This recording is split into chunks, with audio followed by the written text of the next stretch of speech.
Hare Krishna Prabhuji, Hare Krishna Mataji, Dandavat Pranam and welcome to today's class on Nectar of Devotion. We have covered chapter 17 till now. So straight away going to chapter 18 without recapping, in fact, what we did last turn. So let us pray to Shri Shri Radha Govindji and also pay our obeisances to His Grace Namnish Das Prabhuji, who has provided us this platform to discuss Srila Rupa Goswami's authored Bhakti Rasamrita Sindhu on act of devotion. Om Agyan Timirandhasya Gyananjan Shalakya Chakshurunmilitamena Tasmai Shri Gurve Namah. Om Namo Vishnu Padaya Krishna Peshtai Bhutale Srimate Bhakti Vedant Swaminiti Namine Namaste Saraswate Devi Gaurvani Pracharni Nirvishesha Shunyavadi Paschat Desh Tarini Jayo Shri Krishna Chaitanya Prabhu Nityananda Shri Advait Gadadhar Shri Vasadi Gaur Bhakta Vrinda Hare Krishna Krishna Krishna Hare Hare Hare Rama Rama Rama Hare Hare Hare Krishna Krishna Krishna Hare Hare Hare Rama Rama Rama Hare Hare Hare Krishna Krishna Krishna Hare Hare Hare Rama Rama Hare Hare Hare Krishna. Welcome again. So, in Act of Devotion, we have discussed four types of bhakti. The first was about general principles of devotional service. That was about introduction in chapter 1. Then, chapter 2 to 16 was about sadhana bhakti. Two types of bhakti were described. First was Vaidhi bhakti, and the second was Raganuga bhakti. The Vaidhi bhakti was described in chapter 2 to 14, and 15, 16 they were related to Raganuga Bhakti. Thereafter, we studied Ragatmika Bhakti, a advanced form of Raganuga Bhakti, which is spontaneous and which is pervading all through the residents of Vrindavan, who are permanent residents or devotees of Lord Krishna. Thereafter, we moved on to Bhava Bhakti, that was chapter number 17 and 18. So, continuing with Bhava Bhakti today, we shall be. So, what was the difference between Sadhana Bhakti and Bhava Bhakti? Anyone could unmute and please answer. What was difference? What is the difference between Sadhana Bhakti, any form of Sadhana Bhakti, Vaidhi Bhakti, or Raganuga Bhakti, and the second one is Bhava Bhakti?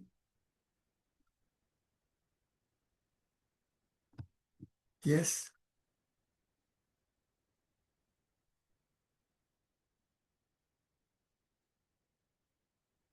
If I have to answer this question in a single statement or sentence, that it means that sadhana bhakti is execution and bhava bhakti is the effect of that execution. That means certain activities are performed or devotional practices are performed in sadhana bhakti, and ultimately the outcome becomes bhava bhakti.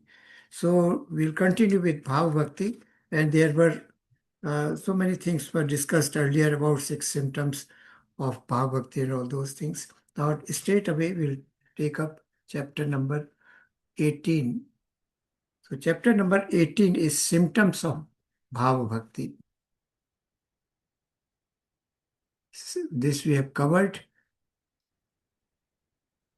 Characters of one in extative. What are the features or the symptoms of one who is in ecstatic love of Bhava Bhakti? So these are described here as 9 characteristics.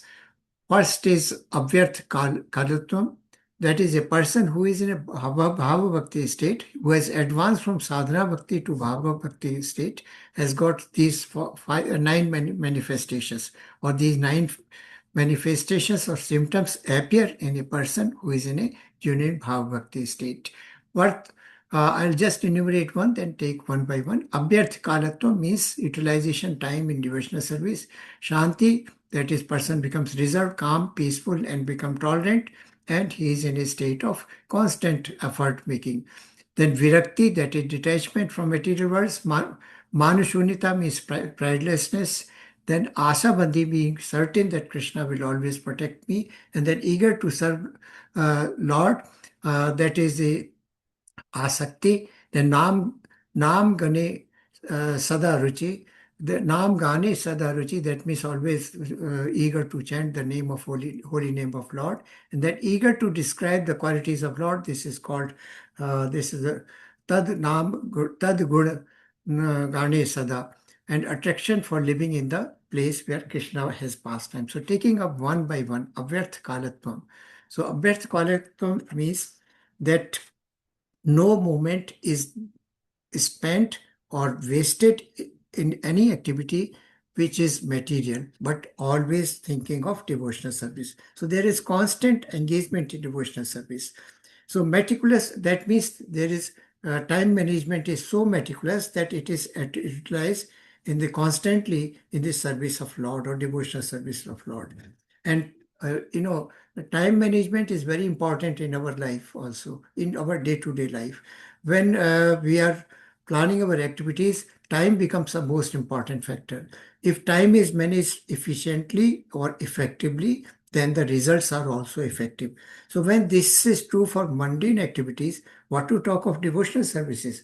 So Srila Prabhupada, for best results, we must utilize our time. Abhyarth kalatvam, there should be no wastage of time. It should be utilized in pure devotional service only. Srila Prabhupada has mentioned, given us a formula of 8 plus 8 plus 8. It means that 8 hours should be spent in karmic activities, karmi activities or other material activities. 8 hours should be given for complete rest and recapitulation of, recovery of energy to the body and mind, and 8 hours should be spent in sadhana or devotional service. So, but what we are doing, we are spending more than 8 hours in our karmic activities. That means we are doing lot of endeavor, and we are in a mode of passion. We will remember from Bhagavad Gita that a person in a mode of passion spends lot of time or lot of endeavor to in physical activities, in earning activities, so that he can earn lot of money and he can have more and more of material possessions, lead a comfortable and elegant life. This is the status of us. So we spend more than 8 hours in our karmic activities or our this material activities, then it becomes ugra karma. So that is in a mode of passion. So 8 hours of sadhana. Now 8 hours of sadhana, we will, by analyzing our own lives stress, we find that we are hardly spending few hours, not 8 hours, very few hours in sadhana only. So how this can be increased? Not only attending Mangala Arati, doing the 16 rounds of chanting of Hare Krishna Mahamantra, but other time can also be engaged in devotional service, and that is Avyarth Kalatvam can be practiced. How?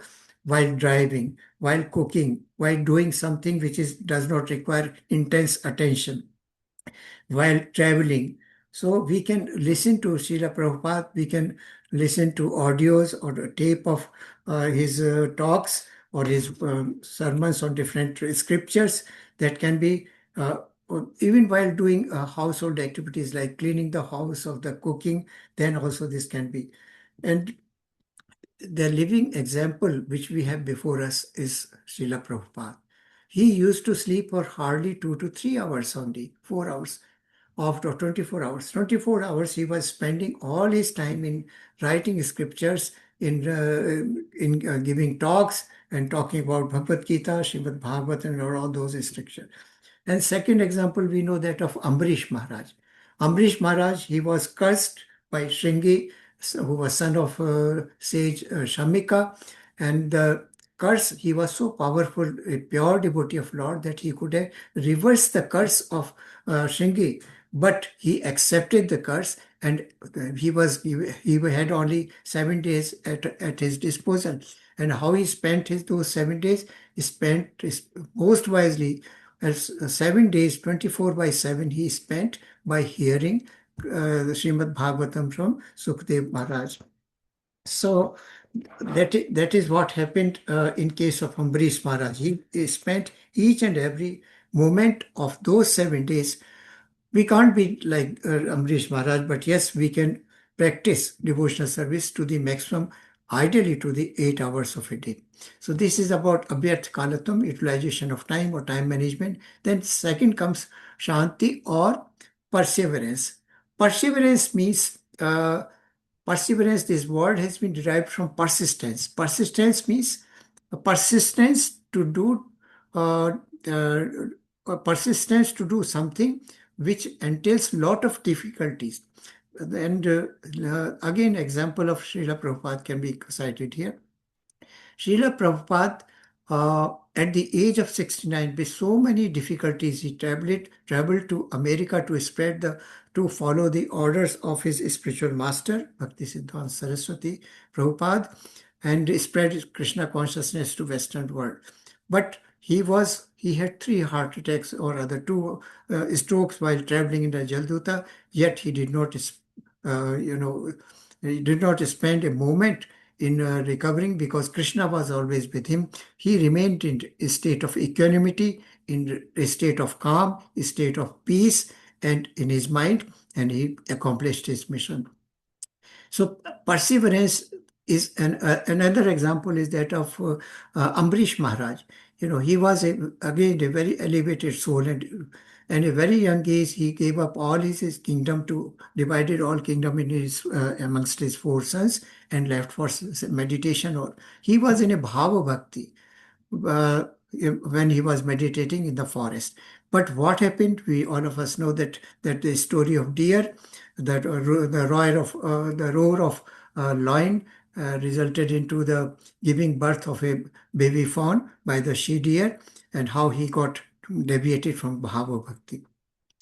So this second is Shanti, that is maintaining persistent effort in maintaining devotional service despite all difficulties.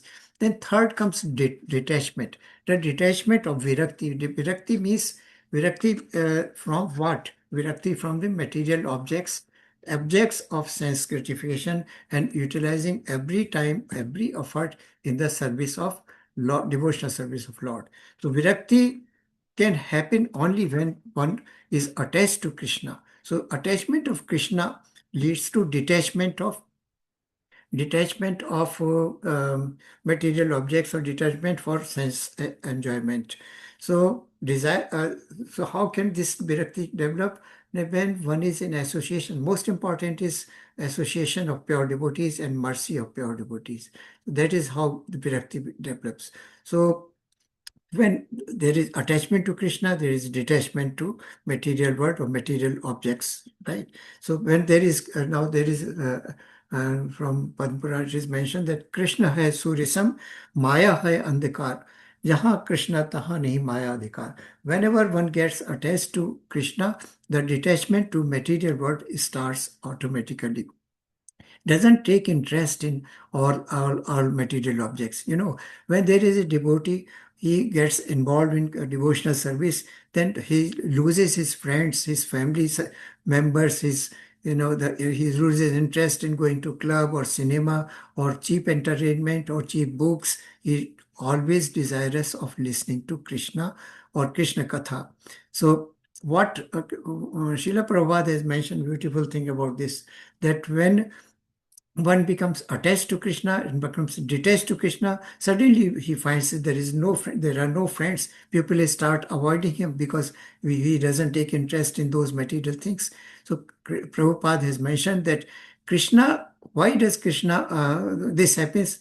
Because Krishna then is withdrawing devotee from material dangers of the world. That is why there is withdrawal from the social circles. Rupa Goswami also has mentioned that I know that I am so fallen soul that I know that I'm not a proper patra or proper subject to receive the mercy of Lord. But I am very sure that I will be able to receive the mercy of pure devotees. So the association of pure devotees is very important so far as Virakti is concerned. The next or the fourth is Man Shunyata. Let me see if it is explained outside. Yes. So in the extended. So Manashwanita means pridelessness, becoming there is no false ego, there is no false sense of possession, there is no pride. So freedom from desire of being shown respect or honor by others, that is called manashunita. When we sing Sikshastakam, there is a line amanina manadena kirtaneha sadahari. That means devoid of all sense of false prestige, ready to offer all respect to others. That means one doesn't desire or expect respect or honor from others, but he extends respect and honor to all others devotees in such a state of mind.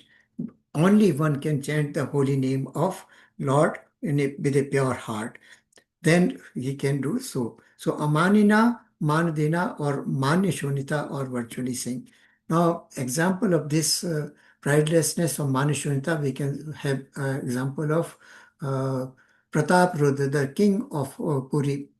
He, in fact, when he expressed desire to meet Chaitanya Mahaprabhu refused that. He is a material person, a karmi. I don't want to meet him. But when Rath Yatra was taken, that he swept the roads of Rath Yatra, the path of Rath Yatra with a golden broom.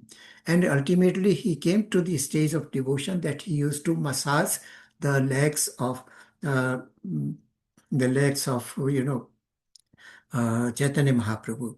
Another example when Srila Prabhupada has mentioned in his uh, explanation in this respect is that of a Lal Babu. In earlier days, olden days, there used to be private bankers who will lend money like a bank. They were very wealthy and rich people, and they will function as bankers. They will function as a kind of bank. They will give loan to the people and recover and all those kind of things. So he was a very rich person of Calcutta.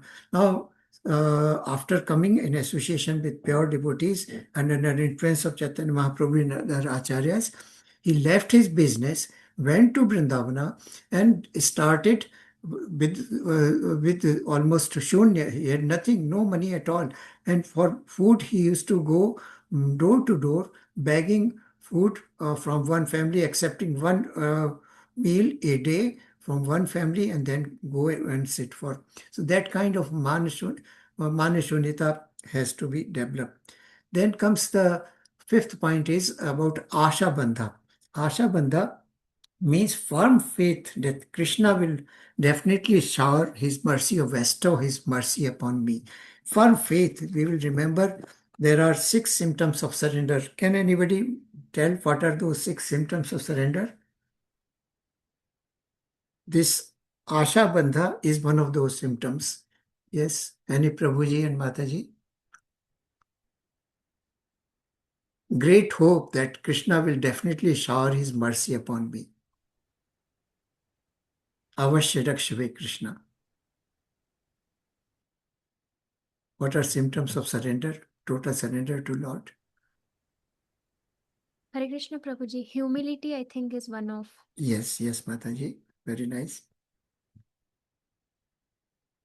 That is also called as Atma Nikshep or humility. We can say Karpanya. Any other, Mataji? Any other symptom you remember? 6 symptoms surrender. As Bhakti Shastri students, we have to memorize it. We must always. Anyway, I'll just enumerate. First is Ankulanasya Sankalpa. Means a pledge to perform all activities which are favorable to devotional service. Ankulanasya Sankalpa. Second is Pratikul Varjanam. Pratikul Varjanam means for not doing, practicing things which are in contradiction to devotional service, which hamper devotional service. Then third is Rakshasasti Vishwaso, that Krishna, Avashya Rakshave Krishna, you may call it, that firm faith and belief or convention that yes, Lord will protect me against all odds or all miseries. Then Atma Nikshep. Atma Nikshep means that total submission towards Lord. For whatever we do, we submit it to Lord. So this is total submission or Atma Nikshep. Then Goptatve Varjanam, that means accepting Lord as one's only maintainer.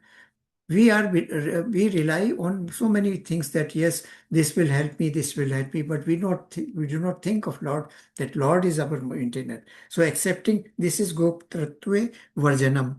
Then comes Atma Nikshep means total submission towards Lord. For whatever we are doing, it is Lord's will, accepting like this. Then Karparne means feeling always meek, helpless, or submissive before Lord.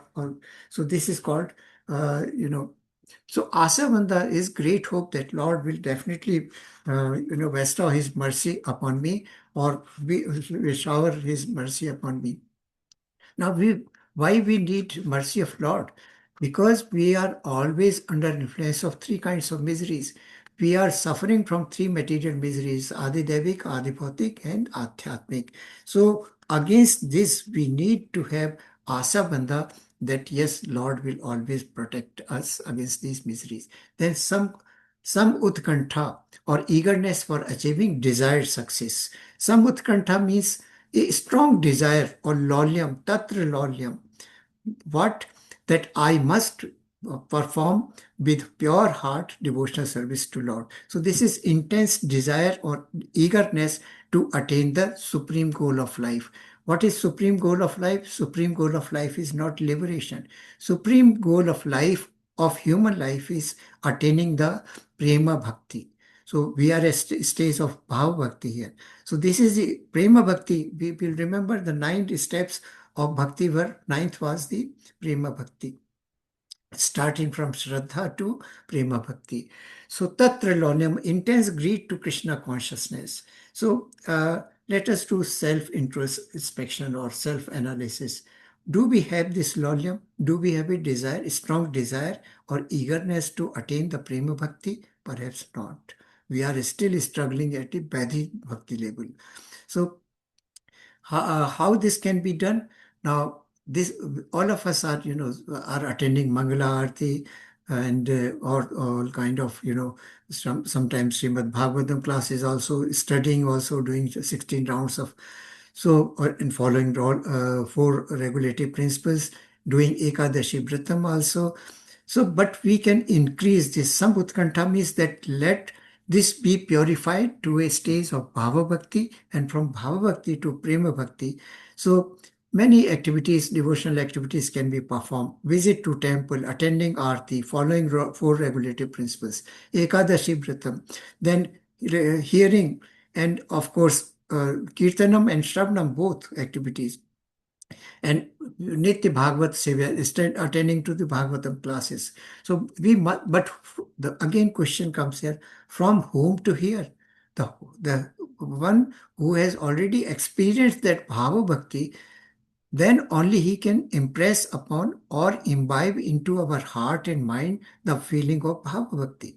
But one who is not a genuine source, or who is not a spiritual master from disciplic succession, he cannot give us this Bhava Bhakti. So only those who have heard or experienced this Bhava Bhakti, then they can transmit this Bhava into us.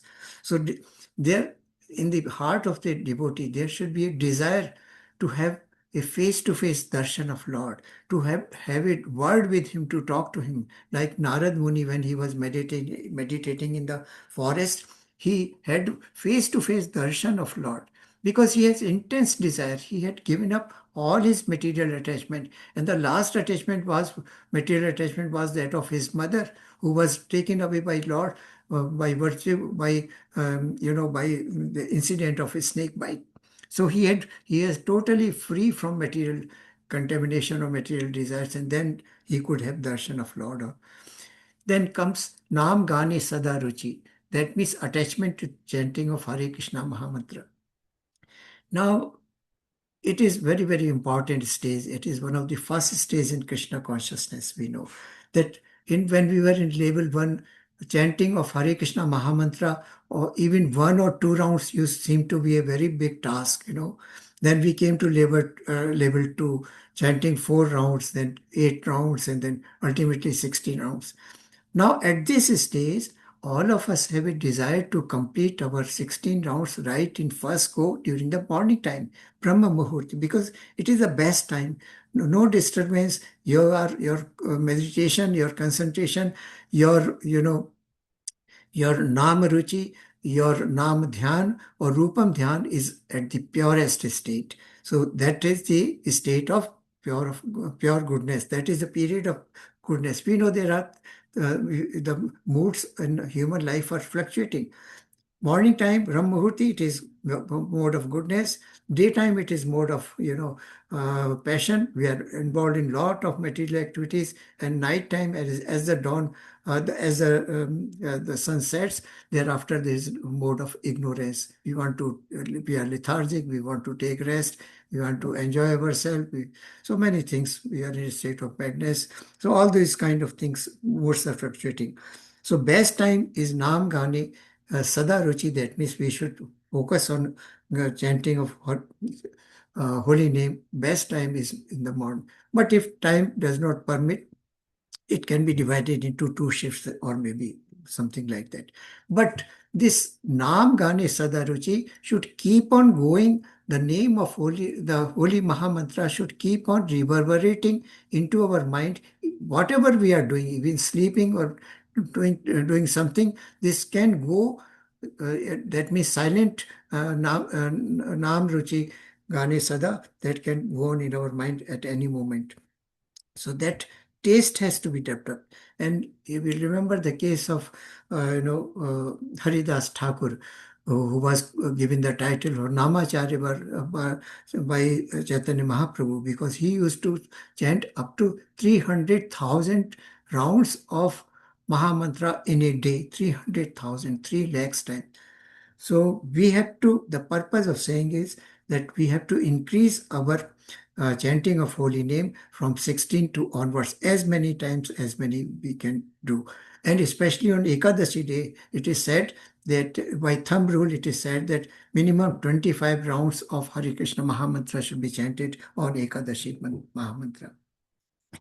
Then comes Asaktis Tad Guna Akhyane. That means eagerness to glorify Krishna's qualities. When the Bhava Bhakti establishes in the heart and mind of a devotee, then he wants to listen the name, form, the attributes and the glories of the pastime of Lord every time. He wants to listen Krishna Katha. So there is a ruchi to, now when there is a ruchi for hearing, then second stage is kirtanam, that is means that then singing the glory of Holy Krishna, holy name of Krishna, his attributes, his pastime, his form, and all of those things. So this is a natural, strong impulse. Once you have heard, you want to say it to others, other devotees. You want the other devotees to benefit what you have learned. So Lord's instruction in Bhagavad Gita is already there. You remember in verse number 65 and 66, he has sent Manmana Bhagavad Bhakto and Sarv Dharman Parityaj, Lord has said. Lord has said in 18.68 that those devotees who spread this message of my glories of Bhagavad Gita, then they are sure to come to my abode. So this is the glory of Nam Gane Sada Asakti. Then comes the Asaktis this is Asaktis Tad Guna Akhyane, that means singing. You can imagine when the glory of Lord Krishna or glory of Bhagavad Gita is sung, it is so dear to Lord that he has assured that such a devotee will definitely, certainly come to my abode. So this is the importance of asaktis tad guna akhyane. Then pritis tad vasati sthale. Pritis means love, attraction or love for residing at a place where Lord resided or Lord appeared or he performed his pastimes. So that is priti tad Pritistad vasati sthale, that is desire to live away always in a place of dham. Dham like Vrindavan, Mathura, Puri or maybe Mayapur also. Rupa Goswami says that it may not be possible always to reside in a place of where Lord performed his ecstatic pastimes, but we can create the dham at the place where we are residing by performing pure devotional service. So in Padma Puran also it is mentioned that even thinking of going to a dham or visit it, Tirth Yatra or pilgrimage to a dham gives us the same benefit which actual visit or physical visit yields. So actual physical visit of place, even we are thinking or we are planning or actually going, it's results of our of attraction or our love for Dham. So now we all of us know Vrindavan Dham is one of the holiest Dham because Krishna never leaves. Though physically he went to to Dwarika, but Krishna always resides in Vrindavan Dham. So visit to Vrindavan Dham once, even once a visit to Vrindavan Dham is like residing in a Dham for many years. But there is a word of caution also so far as Dham is concerned. It is recommended by our acharyas that one should not stay in dham for more than 3 to 4 days because we are materially contaminated and we are likely to transmit our contamination to the dham, the residents of dham, or we might perform a Vaishnava aparadh there. Even the trees, the monkeys, every resident of is a pure devotee of Lord, and they are always in a bhava bhakti state. They are in a ragatmika state. So short stay in dham is recommended because we may not, like Nam Aprad, there are Dham Aprad, there are Vaishnava Aprad, so many Aprads are there. And we being not a pure devotee, we should not, our heart is contaminated, our actions are contaminated. So we should not perform uh, Dham Aprad when we are in Dham. We have to be very cautious, very cautious. Because all those residents are in Ragatmika Bhava Bhakti and they are the purest devotees of Lord. Pritis, thus so these are the 9 symptoms which appear when a person is in the state of bhava bhakti.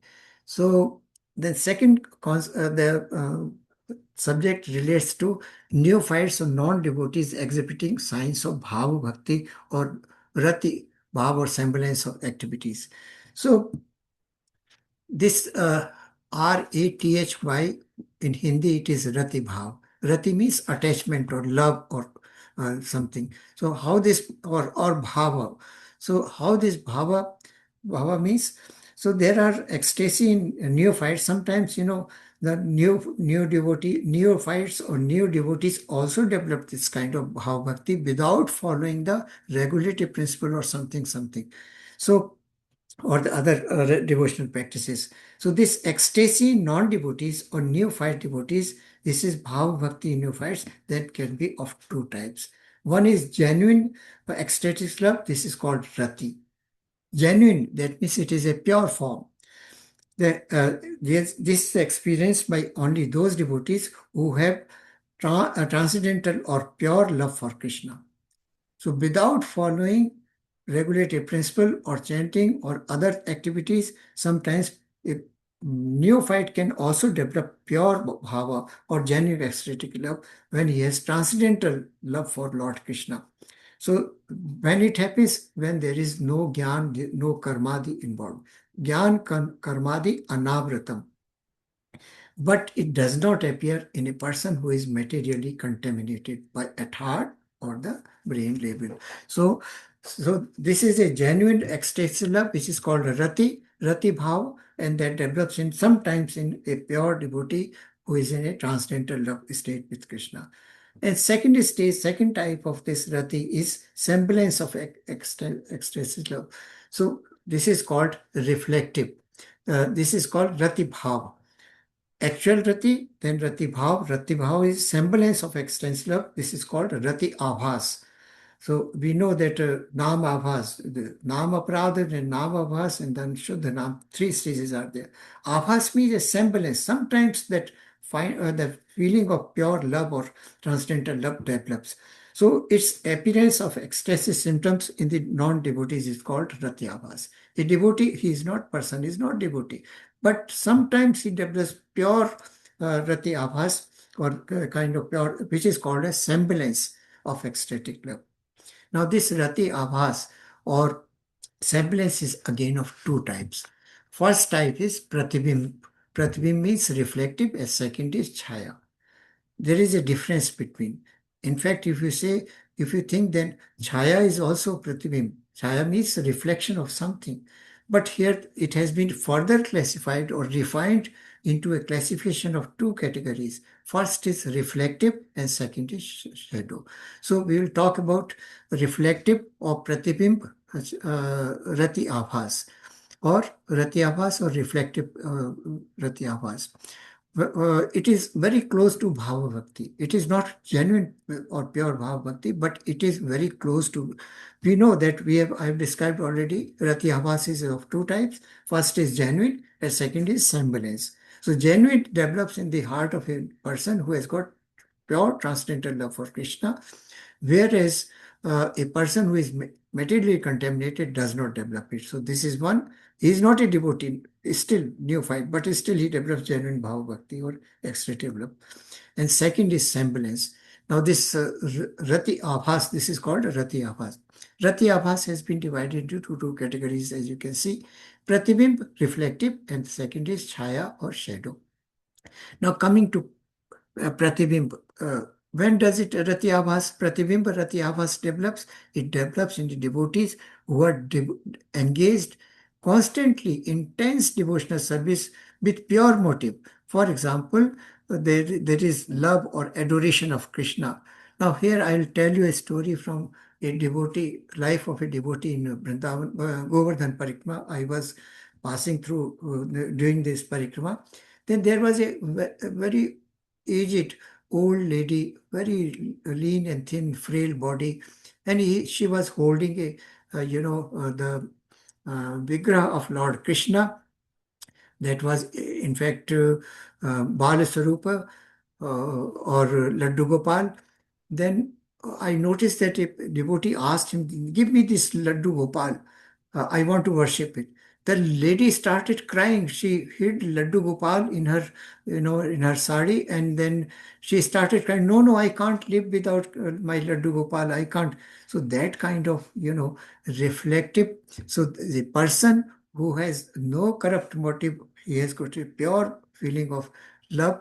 So such devotees who are engaged in pure devotional service, intense devotional service with pure motives, they develop this reflective, rati abhas. So now how does it happen? It happens with the association of pure devotees.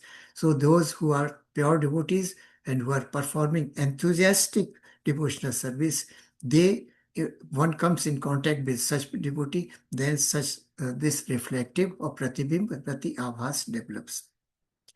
So what happens? What is the mechanism which develops this kind of rati abhas or reflective rati abhas? Pure devotee's heart is always filled with bhava bhakti, and thus bhava bhakti shines both inside the heart as well as outside the heart. Outside the heart, it influences the pure devotee who comes in contact, another devotee who comes in contact with him. So he also develops this bhava bhakti. So, but the but if motive is correct, it will corrupt, or motive is gyan karmadi. Motive is in with making sense gratification or obtaining some benefit or some kind of results. Then it does not develop. Then second type is chaya or shadow type of rati abhas, or the chaya rati abhas or shadow rati abhas. Now, persons who are doing devotional service out of vague curiosity, sometimes we also, all of us came because of curiosity to learn about Lord Krishna. So when a devotee has got performing devotional service out of vague curiosity, or because of compulsion of some kind of social compulsion, social convention, that now at this is the auspicious occasion, so I have to perform this kind of devotional service. So this is a social compulsion. So what are these social compulsions could be? Say one is forced to go to a dham yatra or joining big festivals like Krishna Janmashtami or Rath Yatra or something like that. Then or performing kirtana, that is in association of devotees. Then serving pure devotional service or dham yatra. So all on such occasions, this chaya, rati avas, or this develops. This kind of bhava bhakti develops. But in this case, motive is not corrupt. Motive is pure, because when a person comes in contact with pure devotees, serves pure devotees, goes for a dham yatra, or joins a kirtan party or kirtan or group, or serves devotees, then at that time, or joins some kind of big festival in a big temple, some natural bhava develops in that heart, and that is called shadow Rath Yatra. So, in the heart of neophyte or non-devotees, for the science of Bhava Bhakti can develop both conditions, whether it is reflective or whether it is shadow Bhava Bhakti. So another question here is, when pure devotees who are performing pure devotional service without any motive, they have very rarely or seldom develop bhav bhakti. How a neophyte and non-devotee can develop? Yes, non-devotee can develop this kind of bhav bhakti or rati bhav by under these circumstances. Now, third issue comes how to convert rati bhav into genuine bhav. Rati bhav, we just now say reflective and chaya or shadow. So, how to convert this into pure or genuine bhava bhakti?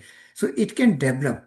First, there are many aspects which are given here in this table. First is service to Guru. We know by service to Guru we can develop Shraddha. So this is an ultimate stage of Shraddha is Prem Bhakti, but in between comes the Bhav Bhakti. So when service to Guru, and service, not only service to Guru, but also should be accompanied by mercy of Guru, because our own endeavors or efforts are not enough. So we must render service to Guru, and by mercy of Guru, we can develop this genuine bhav from the semblance bhav.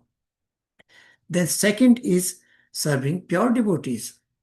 Serving Guru or pure devotees are at equal platform. When we serve pure devotees, we also develop this Shraddha and all other further stages.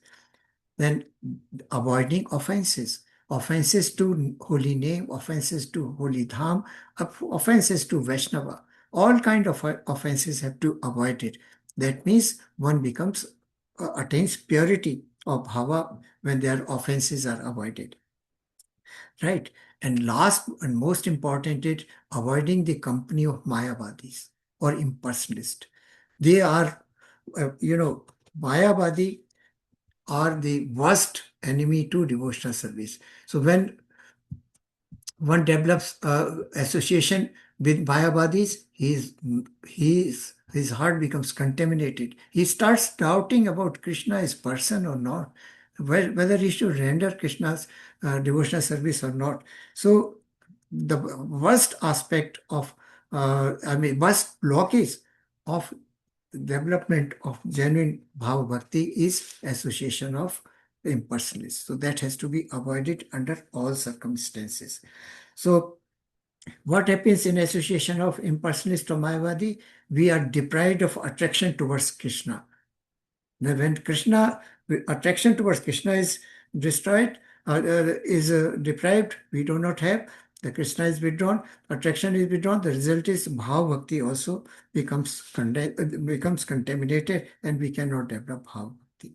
So this is now development of unexpected symptoms of those who are genuine.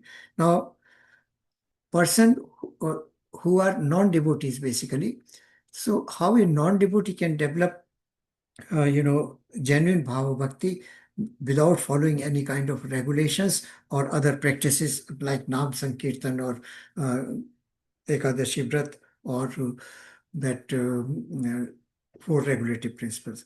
But a person who doesn't follow regulative principle, who is, but who is very serious about devotional practices, sometimes might develop bhava bhakti due to devotional practices. So he is not following any kind of scriptural injunctions, but he is very serious about devotional service, then he might develop genuine bhava bhakti because of the devotional practices, intense devotional practices that he is practicing. So this, but sometimes what happens, if without going regular principles one develops high standard devotion, the formal life, how it develops, formal life had devotional credits. That means a person, he had some kind of devotional credit. That means he was a pure devotee in previous life, but because of certain offenses or because of certain aparadh, he could not complete his sadhana and then fell down to the material level, material world again, entered into the cycle of birth and death, and now he is given a chance again in this life to complete his incomplete sadhana which he performed in the last birth. And Lord Krishna has mentioned this thing about in that if a person fails to accomplish his successfully his sadhana, then he takes another birth and he develops that continues to serve in. He takes birth in the family of who are spiritually rich, pure Vaishnava family, who are wealthy, and there he gets all kind of paraphernalia or all kind of facilities to complete his sadhana, and then he gets, this is called getting a second chance. This is what Ajamila got second chance, because by accident he called Narayana at the time of leaving his body. So these are some symptoms. He gets second chance. Then so genuine, even that means there is a hope for us in this way, that we are not, we are neophytes, we are non-devotees basically. So we have a chance by mercy of Guru, by mercy of pure devotees, that we can also develop some kind of, but the credit of previous birth, credit of devotional service of previous birth has to be with us. Now, what happens if a person in Bhava platform has faults? Now, a person who is in Bhava Bhakti performs. So, just before explaining this point, let us take of an example of the moon. We know there are certain pock marks on when it is Purnima, then we can see pronounced pock marks on the surface of moon. But it is still on Purnima day, the moon is considered to be full and considered to be carrying the maximum beauty. So, but the devotee, but this pock mark or these pock marks or certain marks on the surface of moon, they are ignored against the beauty of the Lord. So if a person who is in a bhav bhakti state, he has certain platform. At this platform, he has certain faults or some kind of bodily faults or some kind of activities which are called aparadha also. So so if it is not serious, because lingering traces may momentarily manifest. So sometimes traces of some kind of aparadh or offenses may appear in a person who is in a state of bhava bhakti. So it has to be ignored. It is never serious. Lord, as I just now mentioned in Bhagavad Gita, Lord has mentioned that in chapter number 6, verse number 41 and 42, he has mentioned that such a person should not be considered to be at a material platform. He is still at a transcendental platform, though despite having performed some kind of offense, he should be still considered to be at the transcendental level, because he's because he is well established in his sadhana or devotional service, and all these defects or the aparadh shall be overcome in due course of time. So he should be still considered to be established in transcendental platform. So this is mentioned in verse 41 and 42. Is it serious? It is not serious because lingering traces may momentarily manifest, but they do not affect the devotional service, intense devotional practice or service of the devotee, and they should be ignored. How should one see it? They should disregard faults, as I just now mentioned about the pock marks on the surface of moon. Because moon is most beautiful on Purnima day, Purnima night, then these faults should be disregarded. Very soon will become perfect by force of his devotion. And this is from Bhagavad Gita again. And Narsingha Purana also says that this is mentioned in Narsingha Purana about the moon, full moon. So if a person is in Bhakti Bhav or well established in the state of Bhakti, Bhav Bhakti, then even if he develop offense or some kind of traces of but these, what are these traces basically? These traces are reactions to offenses performed or sinful activities performed in previous life. So in life they will have an appearance, but these traces of reactions to previous sinful activities or karmas should be ignored and should not be considered. So this is what we have heard about chapter number 18. So chapter 18, we characteristics of ecstasy love. These 9 points we have to remember, and including their examples and how this can be practiced, because it is also part of the devotional practice still. So this has to be developed. Apratikaratam, Shanti, Virakti, Man Shunyata, Asha Bandha, Samutkantha, Nam Gane Sadaruchi, Asaktis Tad Guna Khyane, and Pritis Tad Basatis Tad Vistali. So these 9 points are given there. Then we come to chapter number 19. It's a small chapter. So it is 1 hour only. Can we continue and finish this chapter, Mataji, Prabhuji? Hare Krishna, are you with me? Hare Krishna, Prabhuji. Can we do it next week? Is it very small? Yeah, but it is very important. Though it is small, but it is very, very important. We'll do it next Tuesday, Prabhu. Okay, Mataji, thank you. So we'll Hare continue with Krishna. next. Any questions or any doubt or clarifications or modifications, suggestions, corrections from you on this chapter, this Bhava Bhakti? So we discussed about Bhava Bhakti. So it is beautiful. And there is a great assurance in this chapter that we, as non-devotees or neophytes, can also develop genuine Bhava Bhakti at times. So this is a great mercy of Srila Rupa Goswami, that he has assured us that we might, howsoever contaminated we might be, but yes, we can develop them. And we have to develop these symptoms. Amrish Maharaj, Bali Maharaj, Maharaja Parikshit Maharaj, and Narad, all Chaitanya Mahaprabhu and Srila Prabhupada, all these great devotees, acharyas, had these characteristics of Bhava Bhakti.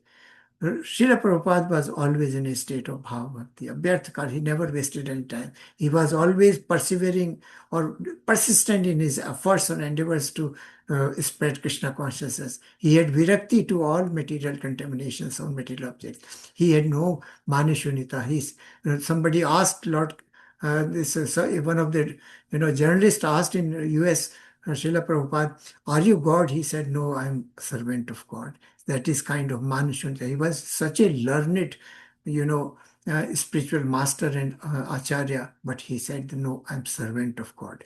Because the moment in these days you find so many people claiming to be God, a representative of God, they said, you are God, I am also God.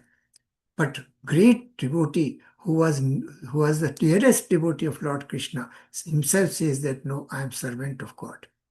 So that vow and Ashavanda, he was always sure of, even after, during the period of when he was having a stroke in his travel to US, he was Ashavanda. He had full faith that Lord Krishna will have mercy and he will save me, save my life during travel to US, because I have a mission to fulfill. There's Samutkantha, he was Nam Gane Sadaruchi, he was 24 hours a day. He was singing glories of Lord, sleeping only 2 hours, not 8 hours, as he has suggested to us. Asaktis Tad Gunakni. He was always spreading. You remember the case of, Amrish Maharaj. Sukadev Maharaj, he was already doing Kirtanam. Asaktistada, he was always singing the glories of Lord. And Pritistad Basastistale, there is an exception here, that you can make your place of residence in Dham itself by your pure devotional service. No need to go and settle down in Vrindavan, Mathura. Everybody cannot, because we are likely to remember, longer the stay, the higher the chances of performing some kind of aparadh towards Vaishnava, towards Nam, towards the Dham. Even the sand of Dham is as holy as Lord Krishna, because Krishna's lotus feet touch that, and you go to Muni ki Reti, you know the tremendous powerful effect of that Reti, or that sand of, because Lord, it was touched by the Lord lotus feet. So that is Pritistad versus Salik. Then we talked about the two types of ecstasy, genuine Rati Bhav and Rati Abhas, two types, reflective, Pratibimb and Chaya, and Chaya we can develop.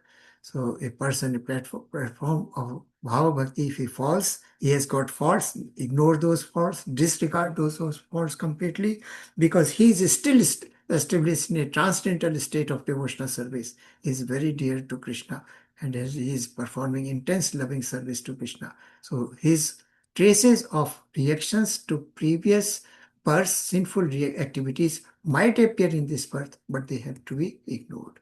Hare Krishna. So this is just a summary